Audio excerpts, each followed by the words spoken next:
അമ്മ അമ്മ ഇതുവരെ ഒന്നും കഴിച്ചില്ലല്ലോ, കുറച്ച് ആഹാരം കഴിക്കാം. വേണ്ട മോനെ, എനിക്ക് തീരെ വിശപ്പില്ല. മോൻ കഴിച്ചോ? പറ്റില്ല അമ്മ. അമ്മ എന്തെങ്കിലും കഴിച്ചില്ലെങ്കിൽ ശ്രീലക്ഷ്മി സമ്മതിക്കില്ല. ശ്രീലക്ഷ്മിയോ? എവിടെ? ശ്രീലക്ഷ്മി മോള് വന്നോ? എപ്പോഴാ വന്നത്? എവിടെ ശ്രീലക്ഷ്മി മോള്?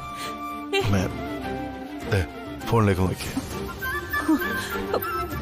മോളെ ശ്രീലക്ഷ്മി. എന്താ അമ്മ ഇത്? അമ്മയും കൊച്ചു കുട്ടികളെ പോലെ ഇങ്ങനെ വിഷമിച്ചിരുന്നാൽ എങ്ങനെയാ? ഇങ്ങനെ ചെറിയ ചെറിയ കാര്യങ്ങൾക്ക് ആഹാരം കഴിക്കാതിരുന്നാൽ എങ്ങനെ ശരിയാവും അമ്മ? എങ്ങനെ പറയണമെന്ന് എനിക്കറിയില്ല മോളെ. മോള് ഈ വീട്ടിൽ നിന്ന് പോയപ്പോ ഈ വീട്ടിലുള്ളവരെല്ലാം അനാഥരായതുപോലെ തോന്നുന്നു അമ്മയ്ക്ക്. എന്റെ ജീവിതത്തിൽ ഇതുവരെ ഇങ്ങനൊരു വിഷമം ഉണ്ടായിട്ടില്ല. നീ സ്നേഹം കൊണ്ട് ഈ അമ്മയുടെ മനസ്സിനെ കീഴ്പ്പെടുത്തി കളഞ്ഞു മോള്. പെട്ടെന്ന് മോള് വീട്ടിലേക്ക് പോയപ്പോ അമ്മയ്ക്ക് മോള് തന്ന സ്നേഹം മുഴുവൻ നഷ്ടമാകുമോ എന്ന ഭയമുണ്ടാകുന്നു. എന്താ അമ്മ ഇത്? ഞാനും എന്റെ സ്നേഹവും ഒരിക്കലും അമ്മയും രവിസാറിനെയും വിട്ട് അകന്നു പോവില്ല. എന്റെ അവസാനത്തെ ശ്വാസം വരെ എന്റെ സ്നേഹവും കരുതലും എല്ലാം നിങ്ങൾക്കുള്ളതാ. അമ്മ ആഹാരം കഴിച്ചില്ലെങ്കിൽ ഞാനും കഴിക്കില്ല. ഞാൻ കഴിച്ചില്ലെങ്കിൽ ഇവിടെ അച്ഛനും അമ്മയും ഒന്നും കഴിക്കില്ല. അയ്യോ മോളെ, അങ്ങനെയൊന്നും വേണ്ട. അമ്മ കഴിക്കാം. മോനെ. ശ്രീലക്ഷ്മി, അമ്മയെ ആഹാരം കഴിക്കാൻ പോവാം. താൻ പോയി അച്ഛനും അമ്മയായിട്ട് ആഹാരം കഴിക്കാൻ നോക്കാം. ശരി സർ. ഓക്കെ. ഒഴിവാക്കേണ്ട ഭക്ഷണ സാധനങ്ങൾ ഒഴിവാക്കണം. ഹെൽത്തി ആയിട്ടുള്ള ആഹാരങ്ങൾ അളവിന് കഴിക്കണം. നീ ഇത് ആരോടാ മോളെ പറയുന്നേ? നല്ല എരിവും പുളി ചേർത്ത് ഒരു കറി വെച്ചാലേ 2 പ്ലേറ്റ് ചോറ് കഴിക്കും മനുഷ്യൻ. സരോജ, നീ എന്റെ കയ്യിൽ നിന്ന് മേടിക്കേ. മോളെ ശ്രീലക്ഷ്മി, അച്ഛന്റെ ആരോഗ്യത്തിന് ഒരു കുഴപ്പമില്ല. ഇവള് വെറുതെ പറയണല്ലേ. നല്ല എരിവും പുളിയും ചേർത്ത് നിന്റെ അമ്മ കറി ഉണ്ടാക്കിയ ഞാനല്ല ആരായാലും 1 പ്ലേറ്റ് ചോറ് കൂടുതലുണ്ണും. ഇവൾക്ക് കുറച്ച് കൈപുണ്യം കൂടുതലാണെന്നുള്ള അഹങ്കാരം ഈയിടെ കൂടുതലാ. എടീ, ഈ ആഹാരത്തിന് സ്വാദ് കൂടുന്നത് എപ്പോഴാണെന്ന് നിനക്കറിയാമോ സരോജ? ആ, എന്റെ മോളുടെ കയ്യിൽ നിന്ന് 1 പിടി ചോറ് കഴിക്കുമ്പോഴാ ആഹാരത്തിന് സ്വാദ് കൂടുന്നത്, അല്ലേ മോളെ?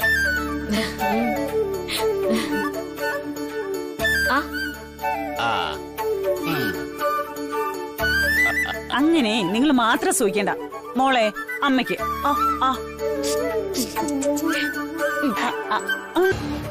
രാജനന്ദിനെ എന്നെ ഏൽപ്പിച്ച കാര്യങ്ങളിൽ ഒരു വ്യക്തത ഉണ്ടാവണമെങ്കിൽ കുറച്ച് വിഷമങ്ങൾ സഹിക്കേണ്ടി വരും. ഇപ്പോഴുള്ള ഈ പിണക്കവും ചേർത്ത് അന്ന് ഞാൻ സാറിനെ സ്നേഹിച്ചോളാം. ശ്രീലക്ഷ്മിയുടെ മനസ്സിൽ ഒരു ഉദ്ദേശമുണ്ട്. അതുകൊണ്ടാണ് വിഷമങ്ങൾ ഉണ്ടാകുന്ന സാഹചര്യത്തിലും ഇങ്ങനെ പിടിച്ചു നിൽക്കാൻ പറ്റുന്നത്.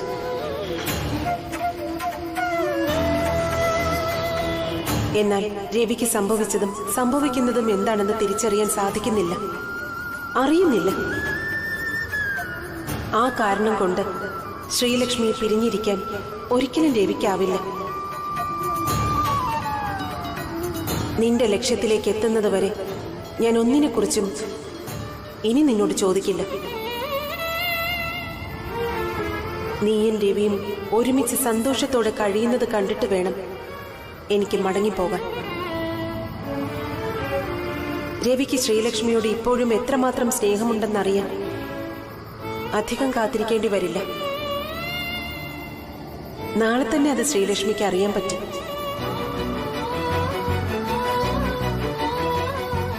നാളെയോ? അതെ, ശ്രീലക്ഷ്മിക്ക് സന്തോഷം കിട്ടുന്ന ഒരു സംഭവം നാളെ ഇവിടെ നടക്കും. ഈ വീട് അതിന് സാക്ഷിയാകും.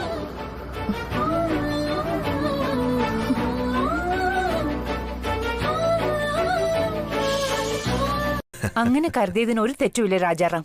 എപ്പോ ഏത് സമയത്തും നിങ്ങൾക്കിവിടെ വരാം. രാവിലെ ഒരുമിച്ചുള്ള വരവ് പതിവില്ലാത്തതുകൊണ്ട് അമ്മ ചോദിച്ചെന്നേ ഉള്ളൂ. അല്ല, സാർ എവിടെയമ്മേ? എഴുന്നേറ്റില്ലേ? അവൻ രാവിലെ ജോഗിങ്ങിന് പോയിരിക്കാം.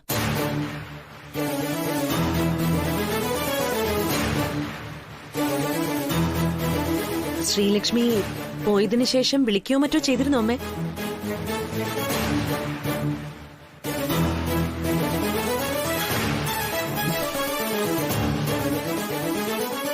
അമ്മയ്ക്ക് വിഷമാവാൻ വേണ്ടി ചോദിച്ചതല്ല. ഏയ്, അതൊന്നും സാരമില്ല മോളെ. ഈ കുടുംബത്തിലെ ഒരു അംഗമെന്ന നിലയിൽ മോള് ചോദിക്കേണ്ട ചോദ്യം തന്നെയാ അത്.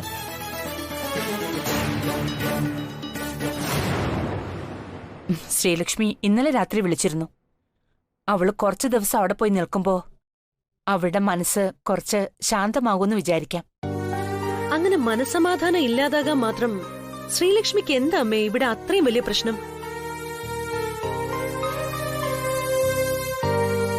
ഞാൻ കണ്ടതും അറിഞ്ഞതുമായ കാര്യങ്ങൾ വെച്ച് നോക്കുകയാണെങ്കിൽ ഇതൊക്കെ ശ്രീലക്ഷ്മി മനഃപൂർവ്വം ചെയ്യുന്നതാകാനാണ് സാധ്യത. അഷ്ടമിയുടെ അപഹാരം എന്നൊക്കെ പറഞ്ഞ് നമ്മളെ വിശ്വസിപ്പിക്കാം. അത് കേട്ട് നമുക്ക് സ്വന്തമായിട്ട് ആശ്വസിക്കാമെന്നല്ലാതെ മനസ്സുകൊണ്ട് ഇത് ആർക്കെങ്കിലും അംഗീകരിക്കാൻ പറ്റുന്നതാണോ? എപ്പോഴും അമ്പലവും നേർച്ചകളുമായിട്ട് നടക്കുന്ന അമ്മയ്ക്ക് വിശ്വസിക്കാൻ പറ്റൂ ഇതൊക്കെ?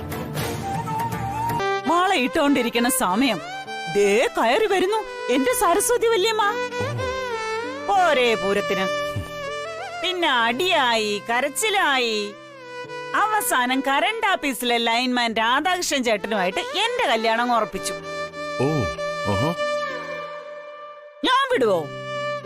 ഈ മനുഷ്യനെ കെട്ടിച്ചു തന്നില്ലെങ്കിൽ ഞാൻ ചത്തുകളയൊന്നു ഒറ്റ കാലം നിന്നപ്പോഴാ എന്റെ അച്ഛനുമേയും കുറച്ചെങ്കിലും ഒന്ന് അയഞ്ഞത്.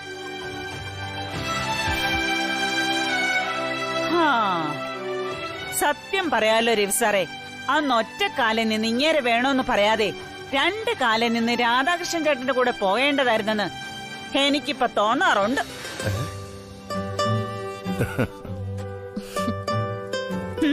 അന്ന് ഈ മനുഷ്യൻ കാണിച്ച പരാക്രമം ചില്ലറയാണോ? ഒരു കൊള്ളക്കാമോ നിൽക്കുന്നു. നിനക്ക് അത്രയ്ക്ക് കുറ്റബോധം ഉണ്ടായിരുന്നെങ്കിൽ രാധാകൃഷ്ണൻ ചേട്ടന്റെ കൂടെ അങ്ങ് പോകാമായിരുന്നില്ലേ സരോജം? ഇപ്പൊ എനിക്ക് അങ്ങനെ തോന്നുന്നുണ്ടേ. എങ്കി ഇപ്പൊ വെള്ളസാരി എടുത്ത് നടക്കായിരുന്നു. നിന്റെ ലൈൻമാൻ രാധാകൃഷ്ണൻ ചേട്ടനെ കറണ്ട് അടിച്ച് മരിച്ചത് നീ അറിഞ്ഞില്ലേ? അങ്ങേര് ചത്താലെന്താ? ഭാര്യ നളിനിക്ക് ജോലി കിട്ടിയില്ലേ? അതെ അതെ അതെ. ഇനി ഈ പേരും പറഞ്ഞ് രണ്ടാളും വഴക്കൂടണ്ട. നല്ലൊരു റൊമാൻറ്റിക് സ്റ്റോറി എത്ര പെട്ടെന്നാ വയലൻസ് ആയത്. നീ ഇവിടെ നിൽക്കണ്ട. നിന്റെ താളിയോല ഗ്രന്ഥങ്ങളൊക്കെ അടച്ചു വെച്ചിട്ട് കടയിൽ പോകാനുള്ള സാധനങ്ങളൊക്കെ എടുത്തു വെക്ക്. മനുഷ്യ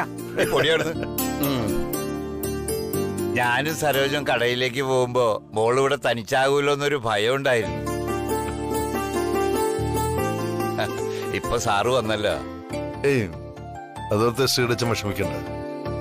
ഞാൻ കുറച്ചു നേരം ഇവിടെ ഉണ്ടാവും. നിങ്ങൾ സംസാരിച്ചിരിക്കേ, ഞാൻ ദാ വരുന്നു.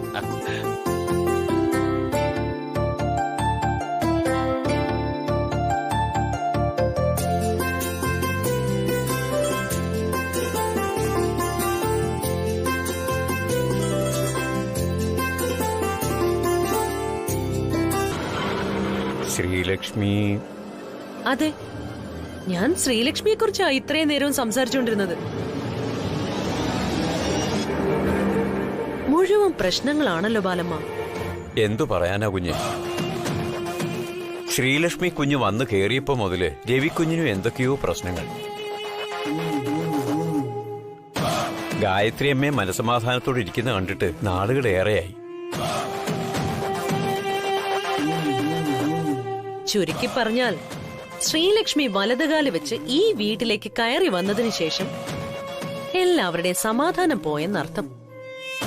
മാഡത്തെ പോലെ പക തീർക്കാൻ എനിക്ക് പകരക്കാരിയുടെ ആവശ്യമൊന്നുമില്ല. പിന്നെ എന്നെ ഈ വീട്ടിൽ കയറ്റുന്ന കാര്യം മാഡമായിട്ട് കയറ്റണ്ട. ഞാൻ രവി സാറിന്റെ കയ്യും പിടിച്ച് കയറി വന്നോളാം. അപ്പോ എന്നെയും സാറിനെയും നിലവിളക്കും ആരതിയുമായിട്ട് സ്വീകരിക്കാൻ മാഡം മുന്നിലുണ്ടാവണം. മാഡം നോക്കിക്കോ, ശ്രീലക്ഷ്മിയുടെ അഭാവത്തില് സാൻഡ്രയുടെ ഭാവമാറ്റം എങ്ങനെയാണെന്ന്. ഇനി രവി ശ്രീലക്ഷ്മി ഇല്ല, രവി സാൻഡ്ര, ആ 2 പേരേ ഉള്ളൂ.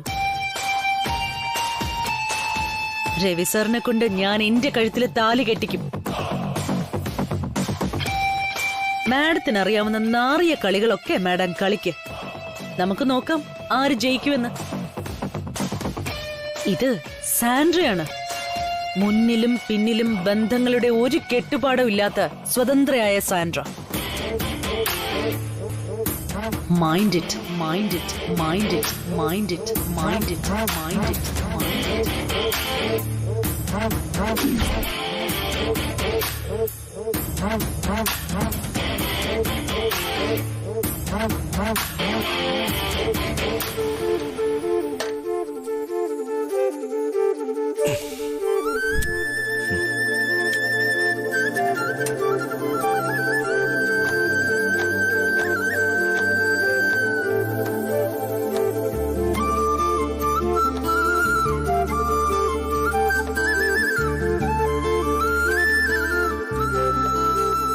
ഇതെന്താ എന്നെ ആദ്യമായിട്ട് കാണുന്ന പോലെ? അതിപ്പോ അങ്ങനെയല്ലേ, ചില സ്ഥലത്തൊക്കെ നമ്മൾ പോയിട്ടുണ്ടെങ്കിലും വീണ്ടും വീണ്ടും അവിടേക്ക് പോകുന്നത് എന്തുകൊണ്ടാ? എത്ര കണ്ടാലും ആ സ്ഥലങ്ങൾ നമുക്ക് മടുക്കില്ല, ഫ്രഷ് ആകുകയും ചെയ്യും. അതുപോലെയാ എനിക്ക് താനും. ഇങ്ങനെ നോക്കിയിരുന്നാ മതി.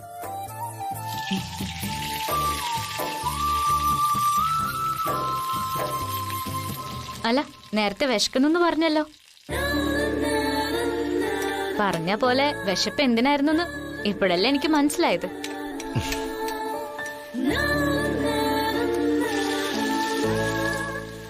തന്നെ ഇങ്ങനെ എത്ര നോക്കിയിരുന്നാലും മടുപ്പ് തോന്നാത്ത പ്രിയപ്പെട്ട എന്തോ ഒന്ന് തന്നിലുണ്ട്. വിശപ്പും സാഹിത്യവും നല്ല കോമ്പിനേഷനാ.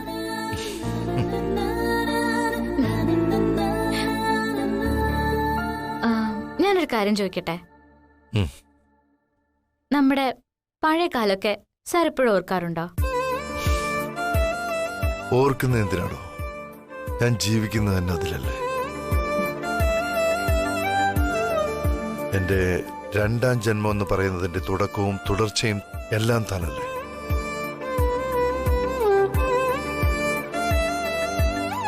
ഞാനിപ്പോ നിൽക്കുന്നതും ഈ വീട്ടിലേക്ക് വരുന്നത് വരെ പല കുത്തുവാക്കുകളും പരിഹാസങ്ങളും എന്റെ ജീവിതത്തിൽ വന്നുപോയി. ആർക്കു വേണ്ടിയാണോ ഞാനതൊക്കെ ചെയ്തത്, അല്ലെങ്കിൽ ചെയ്യാൻ ഞാൻ തീരുമാനിച്ചത്, ആ ആളെക്കാളും വലുതല്ല എനിക്ക് മറ്റൊന്നും.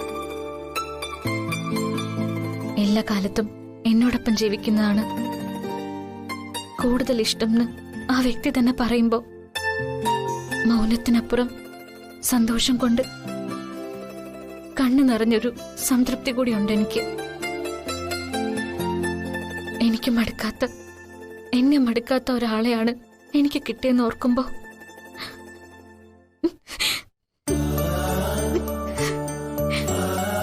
ജീവിതമല്ലേ, എന്ത് സംഭവിക്കാം.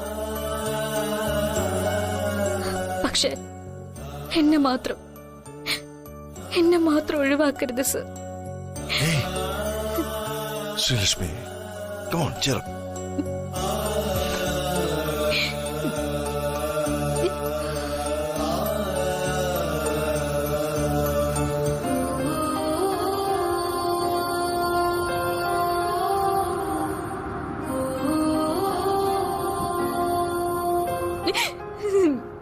അവളുടെ സംസാരത്തിന് ചെകിടടിച്ചു പൊട്ടിച്ച് ഈ വീട്ടിൽ നിന്ന് ഇറക്കി വിടേണ്ടതായിരുന്നു ഞാൻ. പിന്നെ തോന്നി എന്നെക്കാളും അതിന് യോഗ്യതയുള്ളത് മദറിലോയ്ക്കാണെന്ന്. സ്നേഹത്തിന്റെ ഭാഷയിൽ ചതി ഒളിപ്പിച്ചു വെച്ചിട്ട് മദറിലോയുടെ മുന്നില് നിഷ്കളങ്കത അഭിനയിച്ച അവളെ എന്ത് ചെയ്യണമെന്ന് മദറിലോ തന്നെ തീരുമാനിക്കും. യമുനെ, അമ്മേ, സാന്ദ്ര ഞാൻ വിളിക്കുന്നു പറ. ശരി അമ്മേ.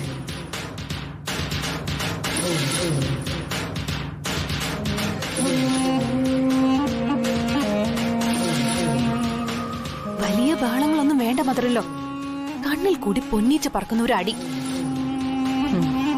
അതും മദറില്ലോയുടെ കൈകൊണ്ട്.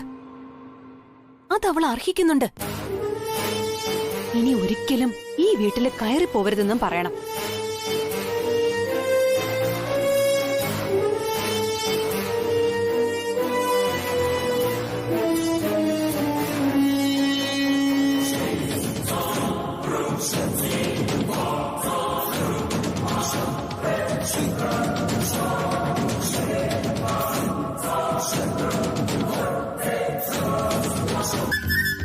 എന്നാ പിന്നെ ഞാൻ ഇറങ്ങട്ടെ സുലക്ഷ്മി. ഇനി ഈ വേഷത്തിൽ ഞാനിവിടെ നിന്നാലേ തന്റെ അച്ഛനും അമ്മയെ കണ്ടുകൊണ്ടുവന്ന വീണ്ടും നാണക്കേടാവും. ഇനി എന്നാ? അങ്ങനെ ഒരു ഡേറ്റും സമയമൊന്നും ഇല്ലല്ലോ. എപ്പ കാണാൻ തോന്നുന്നു അപ്പൊ ഞാൻ വരും. ഇവിടേക്ക് ഞാൻ രാവിലെ കയറി വന്നത് വളരെ വിഷമത്തോടെ ആയിരുന്നു. പക്ഷെ തിരികെ പോകുന്നത് എന്റെ ശ്രീലക്ഷ്മിയോടുള്ള കുറെ നല്ല നിമിഷങ്ങളോടെ. ജീവിതത്തിന് സന്തോഷവും സങ്കടവും ഒഴിവാക്കാൻ പറ്റാത്ത ഞാനും താനുമുള്ള ഓരോ നിമിഷവും എനിക്ക് വളരെ പ്രിയപ്പെട്ടതാണ്. നല്ലൊരു ദിവസം എനിക്ക് തന്നതിന്, കുറെ നേരം എല്ലാം മറന്ന് എന്നോട് സംസാരിച്ചതിന് താങ്ക്സ് ലക്ഷ്മി. നമ്മൾ രണ്ടുപേരും സന്തോഷത്തോടെ ഒരുമിച്ചുണ്ടായ ദിവസങ്ങളിൽ ഈ ദിവസം ഉണ്ടാവും. ഒരു ഭാര്യയുടെയും ഭർത്താവിന്റെയും ചുമതലകളില്ലാതെ, പ്രശ്നങ്ങളുടെ ഭാരം ഒന്നുമില്ലാതെ പഴയ രവിയെ താൻ തിരികെ കൊണ്ടുവന്നു. എന്റെ വഴി മുഴുവൻ ഇരുട്ട് നിറഞ്ഞതാ. എന്റെ പുറകെ ചൂട്ടും കത്തിച്ചു വന്നാലുണ്ടല്ലോ, ബാക്കി വെച്ചേക്കില്ല നിന്നെ ഞാൻ.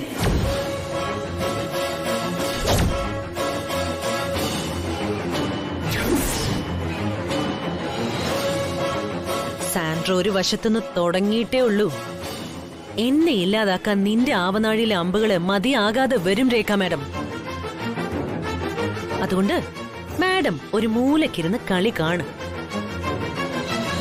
ത്രസിപ്പിക്കുകയും രസിപ്പിക്കുകയും ചെയ്യുന്ന കാഴ്ചകള് ഇനിയും ഒരുപാട് കാണാനുള്ളതാ. മനസ്സിലായി കാണുമെന്ന് വിചാരിക്കുന്നു.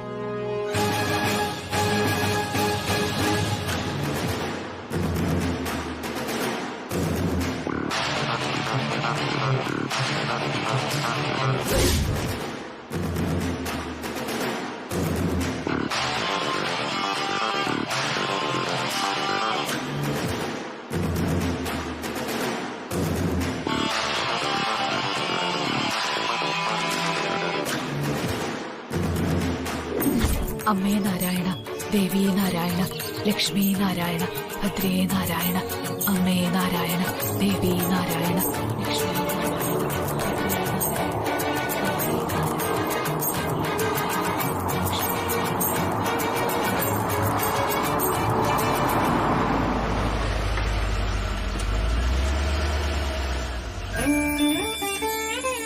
അമ്മേ നാരായണ, ദേവീ നാരായണ, ലക്ഷ്മീ നാരായണ, ഭദ്രേ നാരായണ, അമ്മേ നാരായണ, ദേവീ നാരായണ, ലക്ഷ്മീ നാരായണ, ഭദ്രേ നാരായണ.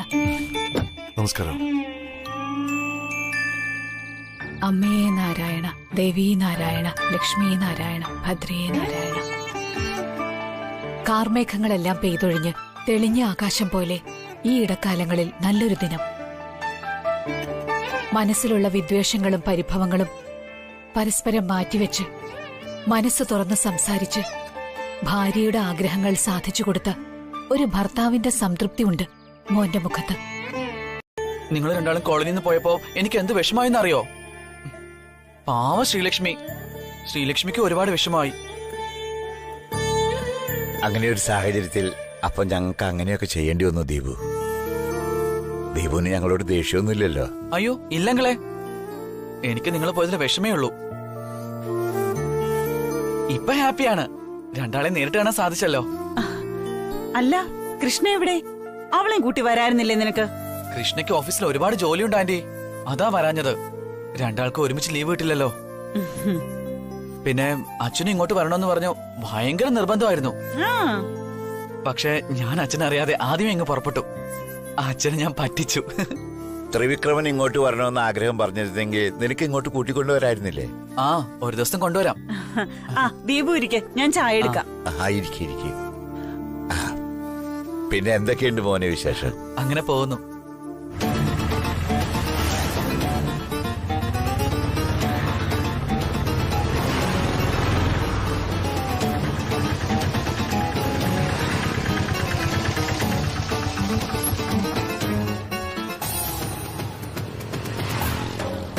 ചേട്ടാ, ഇതാണ് ചേട്ടൻ കാണിച്ച അഡ്രസ്സിലെ വീട്. എത്തിയല്ലേ? പക്ഷെ ചേട്ടാ, ഇത് കുറെ സ്റ്റെപ്പ് കയറി വേണം പോവാൻ. ചേട്ടൻ എങ്ങനെ പോകും? താൻ എന്നെ ഒന്ന് പിടിച്ച് അവിടെ എത്തിക്കും. ചേട്ടാ, പോയിട്ട് വേറെ ഓട്ടോ ഉള്ളതാ. ഇന്നിനി താൻ വേറെ ഓട്ടോ ഒന്നും പിടിക്കണ്ട. എന്നെ സഹായിക്കുന്നതും കൂടി ചേർത്ത് ഞാൻ കാശ് തരാം, പോരെ? എങ്കിൽ ഓക്കെ.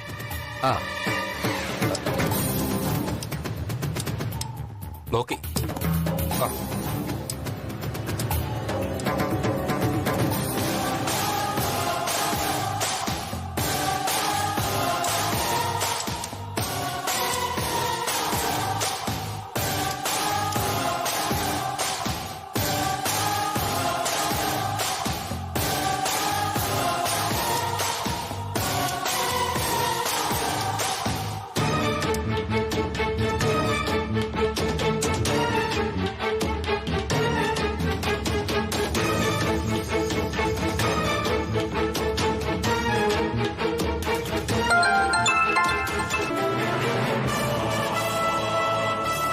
അത്രയ്ക്ക് സസ്പെൻസ് നിറഞ്ഞ കാഴ്ചയല്ലേ നിങ്ങൾ കാണാൻ പോകുന്നത്. നിന്ന് പ്രസംഗിക്കാതെ എന്താണെന്ന് വെച്ചാ കാണിച്ചു തന്നിട്ട് പോകാൻ നോക്ക്. കാണിക്കാലോ. മോനെ ദീപു, ഈ ഫോണിന്റെ ലോക്കൊന്ന് അഴിച്ചേ.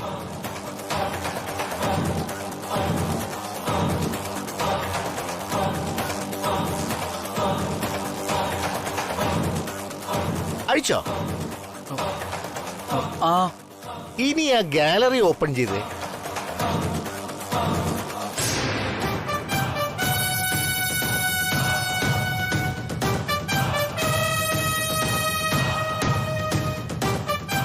ഓപ്പൺ ചെയ്തോ?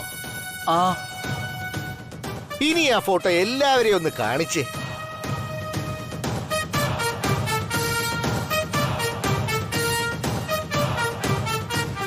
ഞാനൊഴികെ എല്ലാവരും കൺകുടുക്ക കാണട്ടെ.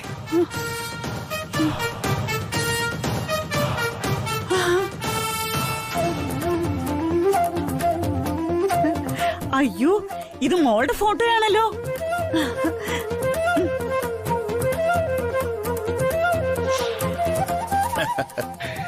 ഇത് മോള് മോഡലായ ഫോട്ടോ ആണല്ലോ.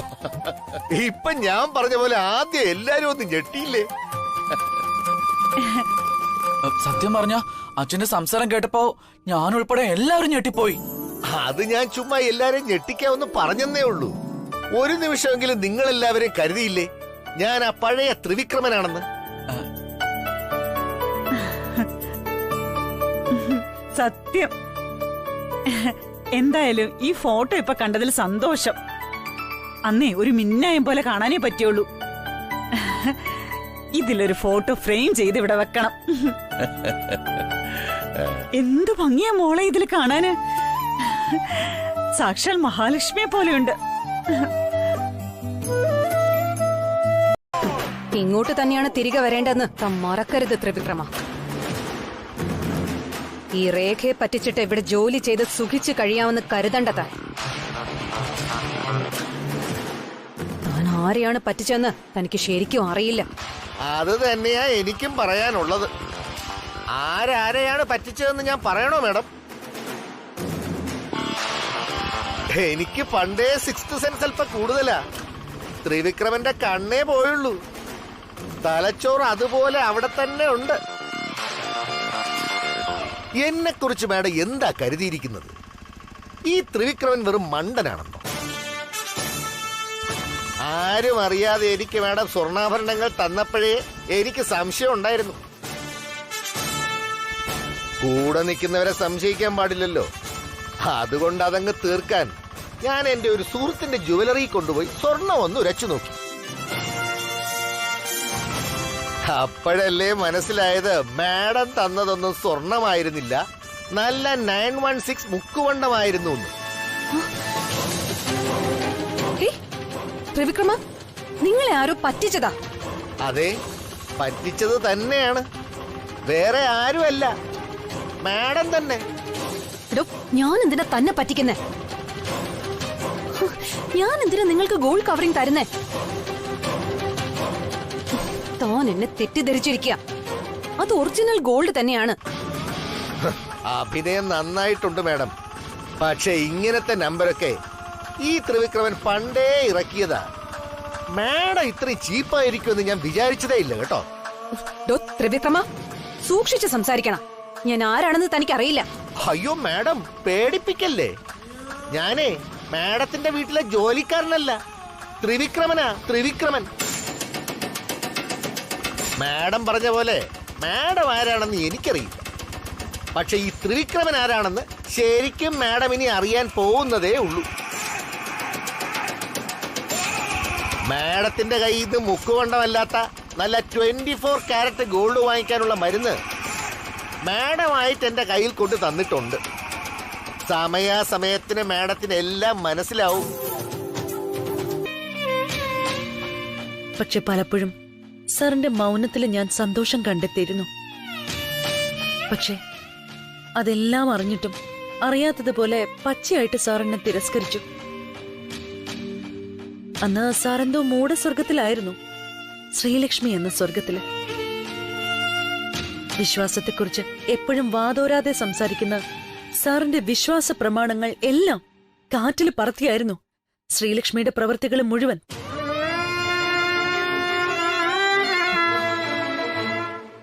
ദാ ഇവിടെ പൊടി പിടിച്ച് കിടപ്പുണ്ട് സാർ. പണ്ടെങ്ങോ അടിച്ചമർത്തപ്പെട്ട കുറെ ഇഷ്ടങ്ങളും സ്വപ്നങ്ങളും. പഴയ ശ്രീലക്ഷ്മി, പുതിയ ശ്രീലക്ഷ്മി എന്ന് സാറിന്റെ ജീവിതത്തെ രണ്ടായിട്ട് കീറി മുറിക്കുമ്പോഴും സാൻഡ്ര എന്നും സാൻഡ്രയായിട്ട് തന്നെ തുടരുന്നുണ്ട്. സാറിന്റെ ഒരു പിൻവിളിക്കായിട്ട് ഞാൻ കാത്തിരിക്കുക. അധികമൊന്നും വേണ്ട സാർ. കുറച്ചു കാലം, വളരെ കുറച്ചു കാലം പുറകോട്ട് പോയാ സാറിന് മനസ്സിലാവും സാൻഡ്രയുടെയും ശ്രീലക്ഷ്മിയുടെയും വ്യത്യാസം. സാറിന്റെ മുന്നില് മറുപടിയില്ലാതെ നിൽക്കുന്നത് കാണുമ്പോ സത്യത്തില് എനിക്ക് സാറിനോട് സഹതാപമുണ്ട്. എന്റെ ജീവിതം ഞാനെടുത്ത് സാറിന്റെ ഉള്ളം കയ്യിൽ വെച്ച് തന്നിട്ടും സാർ അതിനെ പുറങ്കാല് കൊണ്ട് തട്ടിത്തെറിപ്പിച്ചതിലുള്ള സഹതാപം. സാറും ശ്രീലക്ഷ്മിയും മതിമറന്ന് നടന്ന നാളുകളില് ഒരു അനാഥയായ പെൺകുട്ടിയുടെ നിസ്സഹായ അവസ്ഥ ശരിക്കും ഞാൻ തിരിച്ചറിഞ്ഞിട്ടുണ്ട്. ഞാനും ശ്രീലക്ഷ്മിയും അന്ന് സാറിനെ ആഗ്രഹിച്ചു. എനിക്ക് കിട്ടാതെ പോയത് ശ്രീലക്ഷ്മിക്ക് കിട്ടി. ഏതൊരു സാധനവും സ്വന്തം ആകുന്നത് വരെയല്ലേ ഉള്ളൂ അതിന്റെ ഭംഗി. അത് സാറിന്റെയും ശ്രീലക്ഷ്മിയുടെയും കാര്യത്തില് ശരിയായിരുന്നു. അതൊന്നും അന്നോ ഇന്നോ സാറിന് മനസ്സിലാവില്ല. രേഖ മാഡം പറഞ്ഞതുപോലെ അന്ന് എപ്പോഴോ ഞാൻ പ്രാർത്ഥിച്ചത് ഈശ്വരൻ നേടിത്തന്നത് ഇപ്പോഴാണെന്ന് തോന്നുന്നു. ഇല്ല രവി, അങ്ങനെയൊന്നും ഒരിക്കലും സംഭവിക്കില്ല. ഞാനതിന് സമ്മതിക്കില്ല. നീ പറഞ്ഞ പോലെ ഞാൻ നിന്റെ പഴയ രാജാറാമാടാ. നിന്നെക്കുറിച്ച് അങ്ങനെയൊക്കെ പറയുന്നത് കേട്ടപ്പോ പിടിവിട്ടു പോയതാ. നീ എന്നോട് ക്ഷമിക്കടാ. ഞാൻ കാരണം, എന്റെ എടുത്തിയാട്ടം കാരണം നിനക്കിനി ഒരു ബുദ്ധിമുട്ടുണ്ടാക്കാതെ ഞാൻ നോക്കിക്കോളാം. Trust me Ravi.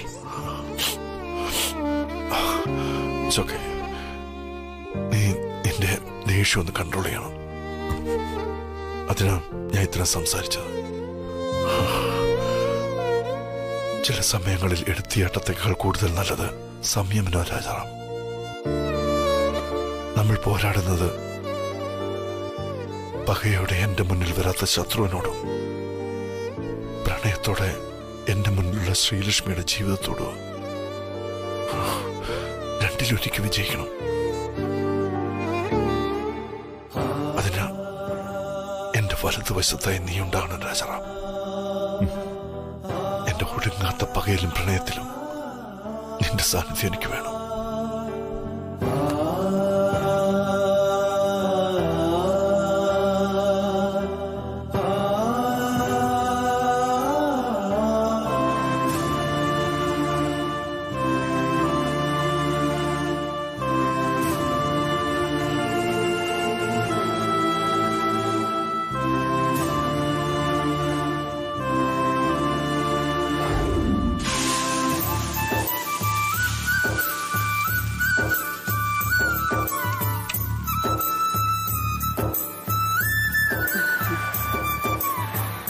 ആദ്യം നല്ലൊരു വണ്ടിയായിരുന്നു മോളെ. ഈ വീടിന് അഡ്വാൻസ് കൊടുക്കാൻ കാശ് തികയാതെ വന്നപ്പോഴേ അച്ഛൻ അതങ്ങ് വിറ്റു. നീ പഴംപുരാണം പറയാതെ ദോശ ചൂടാ നോക്കടി. ആ ആൾക്കാരിപ്പോ വന്നുകൊണ്ടേയിരിക്കും. മാറിങ്ങോട്ട്, ഞാൻ ചൂടാ.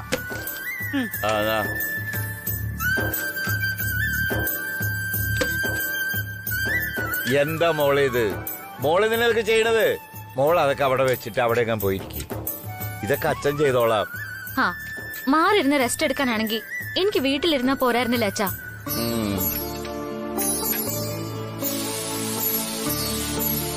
ഞാനിവിടെ അച്ഛനും അമ്മയ്ക്കും എന്തെങ്കിലും സഹായം ചെയ്തു തരാന്ന് വിചാരിച്ചു വന്നല്ലേ. അതപ്പോ നന്നായ മോളെ. ശ്രീലക്ഷ്മി, നീ ഇപ്പൊ ആരാണെന്ന് മറക്കരുത്.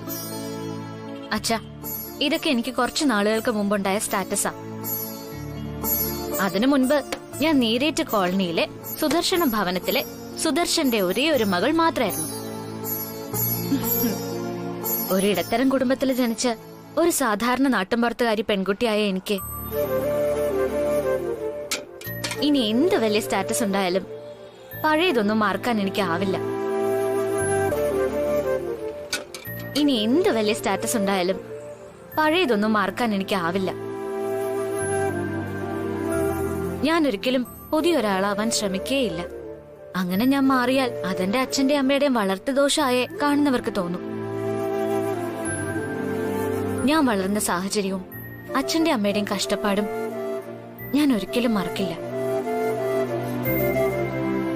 അതൊന്നും മറന്ന് ഞാൻ ജീവിക്കേയില്ല. മോള് ശ്രീലക്ഷ്മി, നീ പറഞ്ഞതൊക്കെ കേൾക്കുമ്പോ എനിക്ക് നിന്നോട് അഭിമാനം തോന്നാ മോളെ. നിന്നെ പ്രസവിച്ച് വളർത്തിയത് എന്റെ ഭാഗ്യമായിട്ട് ഞാൻ കാണുന്നത്. അത് മാത്രല്ല, അമ്മ മനസ്സ് നിറഞ്ഞു പറയാ, എന്റെ മോളെ മരുമകളായി കിട്ടിയത് വർമ്മൻ കുടുംബത്തിന്റെ ഭാഗ്യ. സരോജം പറഞ്ഞത് വളരെ ശരിയാ മോളെ. അച്ഛനും അത് തന്നെയാ പറയാനുള്ളത് മോളെ. എല്ലാം ദൈവത്തിന്റെ അനുഗ്രഹം. അല്ല മോളെ, മോളിങ്ങോട്ടൊന്ന് വന്നേ.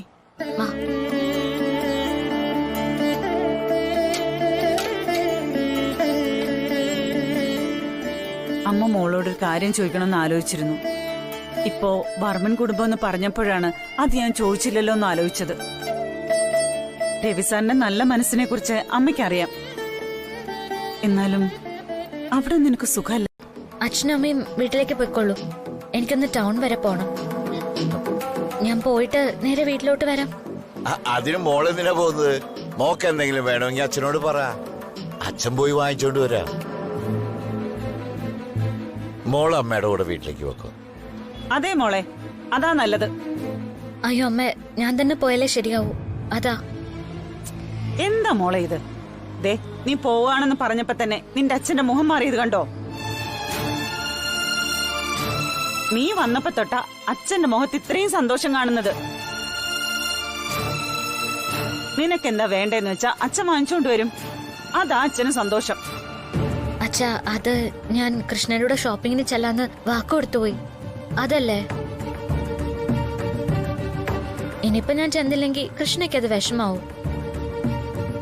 പിന്നെ കൃഷ്ണ ഒറ്റയ്ക്ക് പോണ്ടേ? അത് ശരി. എങ്കിലേ കൃഷ്ണ ഒറ്റയ്ക്ക് പോട്ടെ. കൃഷ്ണയുടെ കൂടെ ഷോപ്പിങ്ങിന് പോകുന്നതാണ് ഇപ്പൊ വലിയ കാര്യം. സരോജം, മതി നിർത്ത്. ഇനി അതിനെപ്പറ്റി ഒരു തർക്കം വേണ്ട. ചെറുപ്പം മുതൽ ഒന്നിച്ച് കളിച്ച് വളർന്നവരല്ലേ അവര്. ഇപ്പൊ ഷോപ്പിങ്ങിന് ചെല്ലാമെന്ന് വാക്ക് കൊടുത്തിട്ട് ചെല്ലാതിരുന്ന കൃഷ്ണൻ എന്ത് വിചാരിക്കും? എന്ത് വിചാരിച്ചാലെന്താ? ഇതാ ഞാൻ പറയണത്, ചില സമയത്ത് നിനക്ക് തീരെ ബുദ്ധിയില്ലാന്ന്. മോള് വലിയ വീട്ടിലെ മരുമകളായതിനു ശേഷം പഴയ ചങ്ങാത്തത്തിനൊന്നും വില കൽപ്പിക്കുന്നില്ലെന്ന് കൃഷ്ണ വിചാരിക്കില്ലേ? മോളെ ശ്രീലക്ഷ്മി, നീ പോയിട്ട് വാ, വേഗം തിരിച്ചെത്തണം കേട്ടോ. ശരി അച്ഛാ, പോയിട്ട് വരാം അമ്മേ. ശരി ശരി, വേഗം വരണേ മോളെ, ഇല്ലെങ്കിലേ നിന്റെ അച്ഛൻ എനിക്ക് സമാധാനം തരില്ല. ഇപ്പൊ ഇങ്ങനെയൊക്കെ പറയും, നീ വരാൻ താമസിച്ചാ പിന്നെ കുറ്റം എനിക്കാവും. ശരി അമ്മേ, ഞാൻ പോയിട്ട് വേഗം വരാം. ആ, സൂക്ഷിച്ചു പോണേ മോളെ. ശരി അമ്മേ, പോയിട്ട് വരാം. അച്ഛാ ശരി. ശരി മോളെ. ശ്രീലക്ഷ്മിയെ സെഡ്യൂസ് ചെയ്യാൻ പറ്റുന്ന ഒരേ ഒരു പേരേ ഉള്ളൂ, രവിചന്ദ്ര വർമ്മൻ. പഴയതിനെ കുറിച്ച് നീയോ മറ്റാരെങ്കിലുമോ ശ്രീലക്ഷ്മിയെ ഓർമ്മപ്പെടുത്താതിരുന്നാൽ ഇവിടെ വേറെ ഒരു കുഴപ്പവും ഞാൻ കാണുന്നില്ല. അതെ രാജാറ, രാജനന്ദിനെ കുറിച്ചോ ഞങ്ങളുടെ ഭൂതകാലത്തെ കുറിച്ചോ ഓർക്കുന്നതൊന്നും ശ്രീലക്ഷ്മിന് കേൾക്കാനോ കാണാനോ പാടില്ല.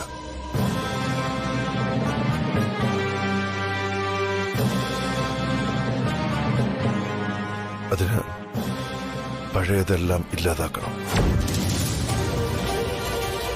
എല്ലാം നശിപ്പിച്ചേ മതിയാവും. ഈ വീടും ഈ കാറും അങ്ങനെയല്ല.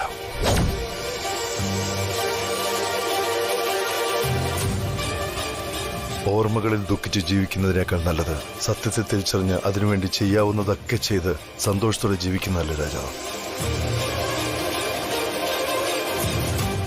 കുറച്ച് വിഷമങ്ങൾ ഉണ്ടാവുമായിരിക്കും. ഞാനും ശ്രീലക്ഷ്മിയും തമ്മിൽ സന്തോഷത്തോടെയുള്ള ജീവിതത്തിനിടയിൽ അതൊക്കെ മറക്കാൻ എനിക്ക് എളുപ്പമാണ്. ഇപ്പൊ നീ പറഞ്ഞത് കള്ളമാണെന്ന് എനിക്കറിയാം. ഈ വീട് നിനക്ക് അത്ര പെട്ടെന്ന് മറക്കാൻ പറ്റൂരിക്കും. നീ നേരത്തെ പറഞ്ഞ ഓർമ്മകൾ ഉറങ്ങുന്ന ഈ മണ്ണ്, രാജനന്ദിനെ അടക്കിയിരിക്കുന്ന ഈ മണ്ണ്, എന്ത് കാരണം കൊണ്ടായാലും മറ്റൊരാൾ കയ്യേറുന്നത് നോക്കി നിൽക്കാൻ നിനക്കാവില്ല. അങ്ങനെ മനസ്സ് മുറിഞ്ഞ് കണ്ണു നിറഞ്ഞ് ഒരു തീരുമാനം നീ ഇപ്പൊ എടുക്കണ്ട. രാത്രിയിൽ എന്തോ അന്വേഷിച്ചിറങ്ങി ഈ വീട്ടിനടയിലെത്തിയ ശ്രീലക്ഷ്മി അല്ല ഇപ്പൊ നിന്റെ മുന്നിലുള്ളത്.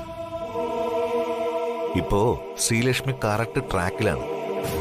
നീ ആഗ്രഹിച്ച ശ്രീലക്ഷ്മിയോടൊപ്പമുള്ള ജീവിതം നിന്റെ കൈകളിലേക്ക് എത്താനാണ് കൂടുതൽ സാധ്യത.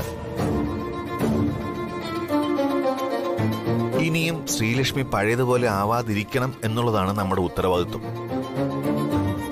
അത് ഭംഗിയായി ചെയ്താൽ മാത്രം മതി.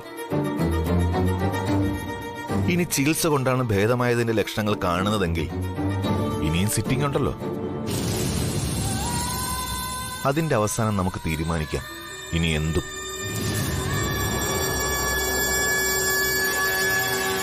രവി, നീ ഇതെവിടെ പോന്നു? ഈ വീട്ടിനുള്ളിലേക്ക്.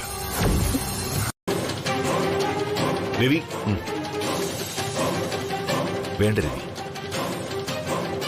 അത് നിന്നെ കൂടുതൽ സങ്കടപ്പെടുത്തുകയുള്ളൂ.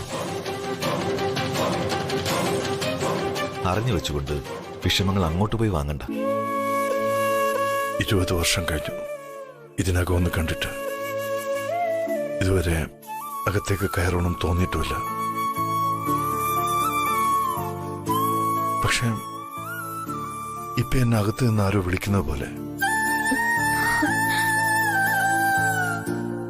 പ്രിയപ്പെട്ടതെന്തോ അകത്തെനിക്ക് വേണ്ടി ഉള്ളതുപോലെ. അതെല്ലാം നിന്റെ തോന്നലിൽ നിന്നുണ്ടാകുന്നതാണ് രവി. പിന്നെ ആര് വരാനാ ഇവിടെ? അങ്ങനെ ഒരു തോന്നൽ രാജാവ്. അത് വെറും തോന്നൽ മാത്രമാ. നീ വന്നേ, നമുക്ക് പോവാം. രാജനന്ദിനിയുടെ അടുത്ത് പോണ്ടേ? ശരി, ഇനി നിന്നെ അനുസരിച്ചില്ല എന്ന് വേണ്ട.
ഇപ്പൊ സാറ് കാത്തിരുന്ന് മുഷിയാണല്ലോ.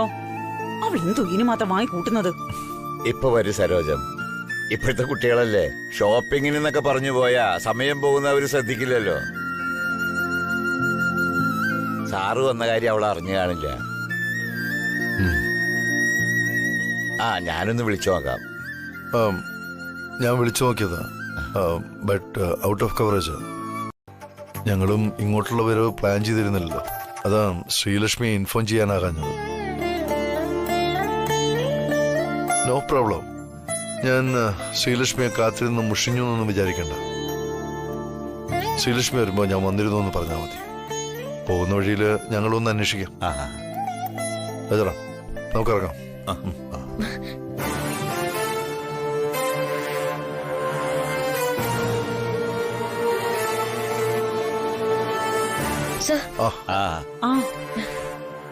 എന്താ മോളെ ഇത്? എന്താ ഇത്രയും താമസിച്ചത്? രവി സാർ എത്ര നേരം നിന്നെ കാത്തു നിൽക്കാന്നറിയോ? സോറി സർ, കൃഷ്ണ കുറച്ചു ദിവസമായിട്ട് ഷോപ്പിങ്ങിന് പോണെന്ന് പറയുന്നു. അതാ ഞാൻ. ഉത്സവത്തിന്റെ സീസൺ ആയതുകൊണ്ട് റോഡിലൊക്കെ ആകെ തിരക്കായിരുന്നു. അതാ ലേറ്റ് ആയത്. ശ്രീലക്ഷ്മി മാഡം, മാഡത്തിന് എന്തെങ്കിലും ആവശ്യത്തിന് പുറത്തു പോകണമെന്ന് തോന്നുന്നെങ്കിൽ ജസ്റ്റ് മേക്ക് എ കോൾ. ഞാൻ കാർ അയക്കാം. മാഡം ഇങ്ങനെ തനിച്ച് ടാക്സി സഞ്ചരിക്കുന്നത് ഒട്ടും സേഫ്റ്റി അല്ല. ഓക്കെ സർ, ഇനി ഞാൻ സൂക്ഷിച്ചോളാം.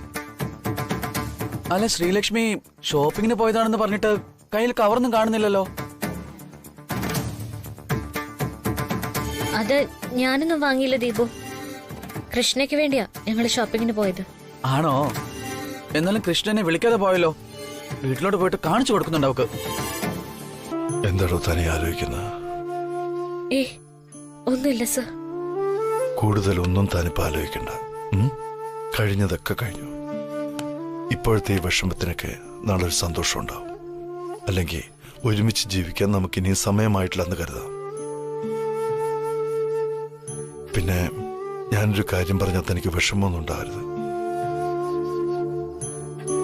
നാളെ ട്രീറ്റ്മെന്റ് സെക്കൻഡ് സെക്ഷന്. നാളെ നമുക്ക് ഹോസ്പിറ്റലിൽ പോകണം.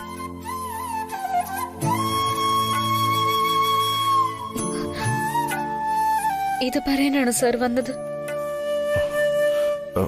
ഇതുകൂടി പറയാനാണ് വന്നത്. പിന്നെ ഇതൊന്നും ഇവിടെ ആരും അറിയാത്ത ശ്രദ്ധിക്കണം.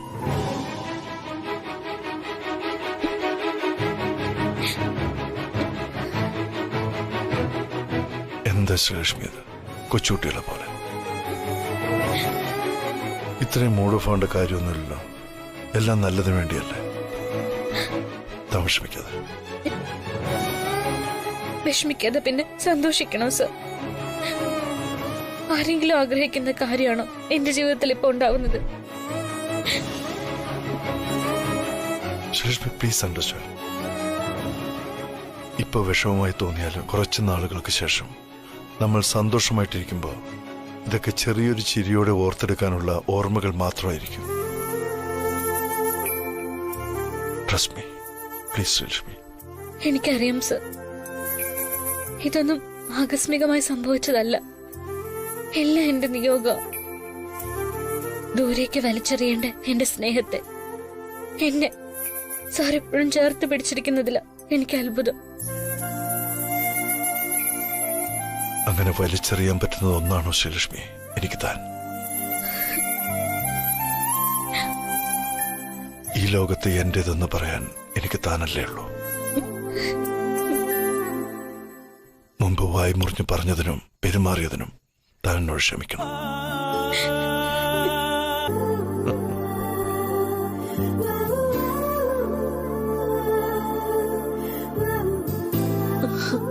ഹാപ്പി രാജാറാം സർ, നമ്മുടെ സാൻഡ്ര കുട്ടിയുടെ ബർത്ത്ഡേ ആയിട്ട് ഇവിടെ മുഴുവൻ സ്റ്റാഫുകൾക്കും പാർട്ടി അറേഞ്ച് ചെയ്യണം.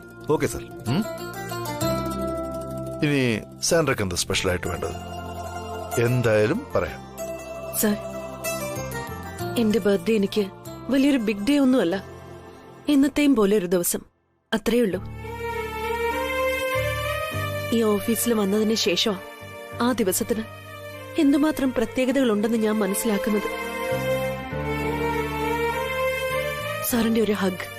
ഇപ്പൊ തന്നെ ഈ ഹഗ്ഗിനൊപ്പം